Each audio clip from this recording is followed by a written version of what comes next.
Good evening and welcome to CYC News for today, the 4th of April 2015 and the 27th of Baramhat 17:31 AM. I'm Anastasia Attia. And I'm George McHale. In today's headlines, Somali Youth Movement claims responsibility for killing and detaining of dozens of Christians in Kenya. Syriac League calls for a stand against the annihilation of their people. Is Al-Azhar capable of purifying religious discourse from extremism? Christian cleric arrested in India on charges of inciting sectarianism. Iraqi Kurdistan president calls for Christians to not leave region. Easter and Palm Sunday celebrated in one day with Christians and Orthodox Christians around the world.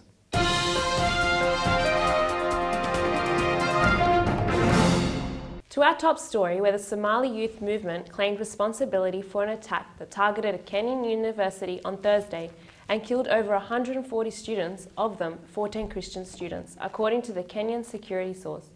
According to Reuters, the attack was a response to the Kenyan intervention in Somalia.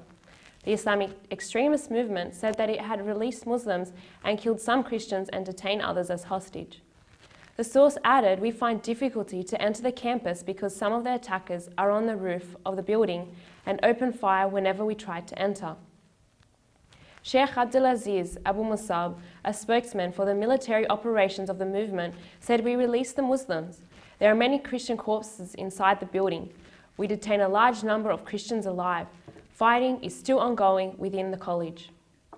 A spokesman for the movement, Sheikh Ali Muhammad Raghi, said in a telephone call, "Kenya is at war with Somalia.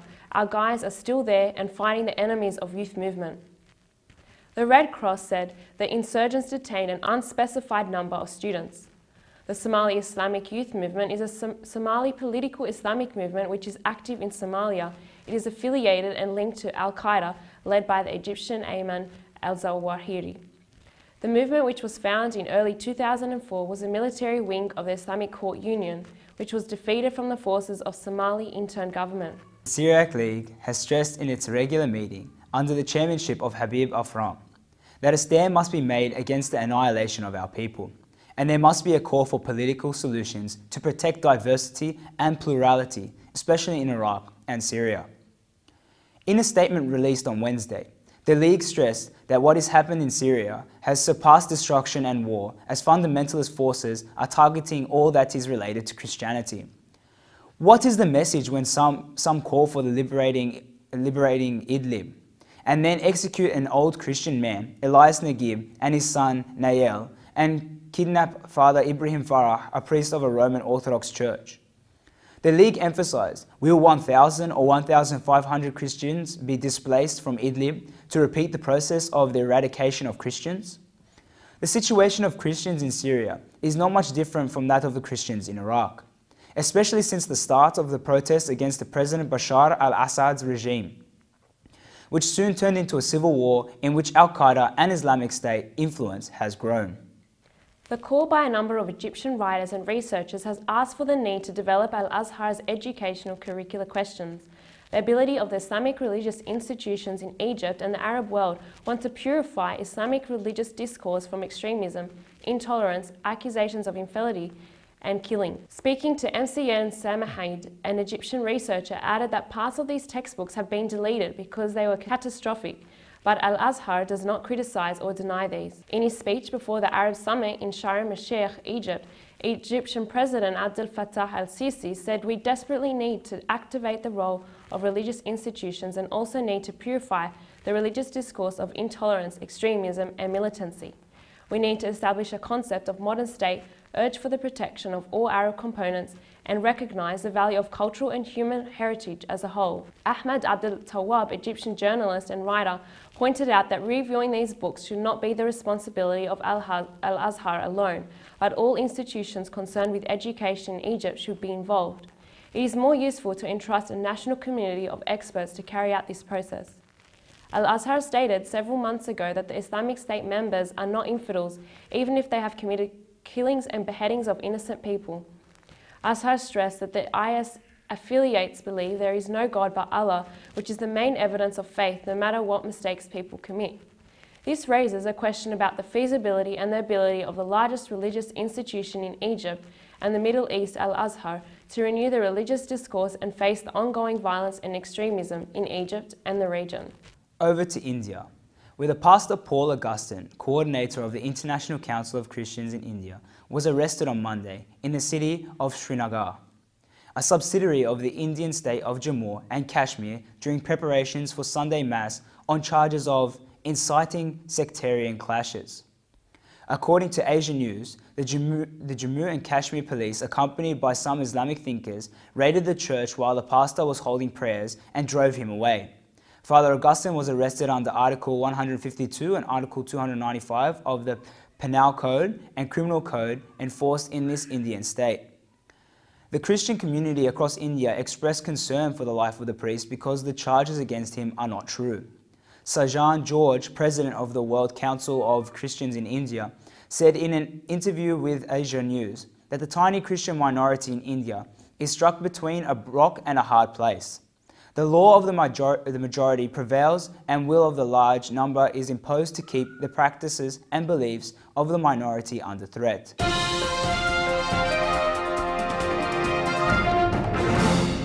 The members of the Islamic State persecute all those who do not think like them and do not join them, said Chaldean Curial Bishop Shlomo Wardi of Baghdad. This intolerance is completely ignorant. They do not have conscience or religion, the bishop added in remarks to Vatican Radio on Tuesday. The situation we are experiencing is really very tragic. Bishop Wardoni, who is president of Caritas in Iraq, said many people have frequently stated that there is a big conspiracy against the Christians in the Middle East to eradicate them completely. But how can this be possible? Our history as Christians in the region dates back to 2,000 years ago, and these barbarians who have no conscience, culture, or anything will destroy all our monuments, the bishop added. Iraq's Christians have been exposed to violence since 2003. They have become an easy target for radical Islamic groups, which took advantage of the chaos that prevailed in Iraq after the fall of Saddam Hussein's regime, prompting many Christians to emigrate from Iraq. In Syria now, according to the Assyrian Observatory of Human Rights in the city of Idlib in northern Syria, an armed group called Ahrar al-Sham Islamic Movement executed 2 citizens in the city on Tuesday. Elias Naguib, 83, and his son, Nael Elias, 44, were owners of a liquor store. The incident took place on Saturday, March 28, 2015, in the city of Idlib in northern Syria. In a statement, the observatory said it has learned from sources in the city, which come under the control of Syrian opposition groups and a number of radical Islamic groups on Saturday, that the elements of Ahrar al-Sham movement led the father and the son from the house of Nael to an unknown location to interrogate them. A few hours after their disappearance, they were found dead in front of a warehouse owned by the family. The Assyrian Observatory learned from people in the city that a militant group believed to be the Nusra Front kidnapped Father Ibrahim Farah, 57, pastor of the Virgin Mary Greek Orthodox Church in Idlib. Since the beginning of the Syrian Revolution, Christians have been charged with supporting the regime of Bashar al-Assad and have been targeted. The situation prompted a large number of Christians in Syria to migrate, which highlights a plot to empty the Middle East, the cradle of Christianity, of Christians. President of the Kurdistan region, Mossad Barzani, called on Iraqi Christians to not leave the country. He said Peshmerga forces would have a role in the future to protect Christians from terrorists. Mossad Barzani addressed Christians on the occasion of the Babylonian Assyrian New Year, Akitu, saying, "We participate in your feast this year while all religious and national components of our people fight in a war imposed on them," according to Al-Mada Press. Barzani said terrorists forced many Christians to leave their homes and property. They headed with other groups from Mosul to the Kurdistan region. He stressed that Kurdistan was and will remain a place for the vulnerable because it has values and supreme humanitarian principles which made this nation enjoy the respect of all international communities. He urged Christians not to think of leaving their homeland. Barzani stressed that Peshmerga forces would have a role in future to protect all citizens from terrorists who would not hold any place in the future. He added that those who were forced to leave their homes and money would return to their places. When the authorities give up their essential role as representatives of the law and play the role of an advisor, a counselor, a mediator, or a negotiator, the situation becomes serious, said Marwan Yunus, a member of the supreme body of the Egyptian National Movement Party. How can the state stand idly before the Salafis of Al-Ur village in Upper Egypt? How should the authorities stay inactive towards the rejection of building a church in honour of the martyrs who were killed in Libya? Jonas asked. Armed militants attacked the Church of Virgin Mary in Al-Azhar village in Samalot, Minya, Upper Egypt. Al-Azhar is the village from which come the largest number of Coptic martyrs who were beheaded in Libya by the Islamic State on February 15. In a statement released Sunday evening, Jonas added, "What is happening in the villages of Al-Azhar shows that the state is failing to enforce the law and is a challenge to the order by the Egyptian president to build a church in honour of the martyrs of Libya." He explained that what is happening is led by extremist groups claiming to be religious, but they are actually groups adopting terrorist ideas, which is very dangerous. With respect to all the parties, citizenship should not be undermined because it is a founding principle of the rights of citizens according to the constitution and the law. We will not accept one day to see the post-June Egyptian state to tolerate enforcing the law in favour of class against another, negotiate with extremists, or seeks to do its part as a sovereign state, he added. Jonas asked on the Egyptian state, the Interior Ministry, to assume their responsibility towards Christians in Upper Egypt and to deal with those who protest against law enforcement in a similar way to outlaws. This should include putting an end to extremism, the base of terrorism. For Catholics and Anglicans, the Holy Week has concluded, but for Orthodox Christians, it's just beginning. Millions of Orthodox Christians celebrated Palm Sunday today, which marks the start of the Holy Week according to the Julian calendar, which Orthodox Christians follow.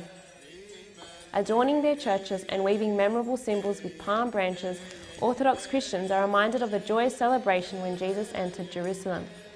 There's a procession that takes place, which begins with deacons proceeding around the altar 3 times behind a large wooden cross adorned with flowers. The procession continues 3 times around the church's nave and is concluded by one final procession around the altar. There's also the rite of the prayer of the general funeral, which Coptic Orthodox Christians believe is the most important funeral service to attend. Why? Because it's your own funeral. According to the rites of Coptic Orthodox Church, if you were to pass away during Holy Week or Passion Week, as it's commonly called, there will be no funeral service for you, as the focus of the week is solely on the suffering and death of Jesus Christ. Orthodox Christians celebrate Easter next Sunday as in accordance with the Julian calendar. Happy Easter to our fellow Christians around the world, and an advanced Happy Easter to the Orthodox Christians of the world. And that's all for CYC News. Stay tuned for more Christian content on CYC. I'm Anastasia Attia. And I'm George McHale from the CYC studio in Sydney, Australia. Good night and God bless.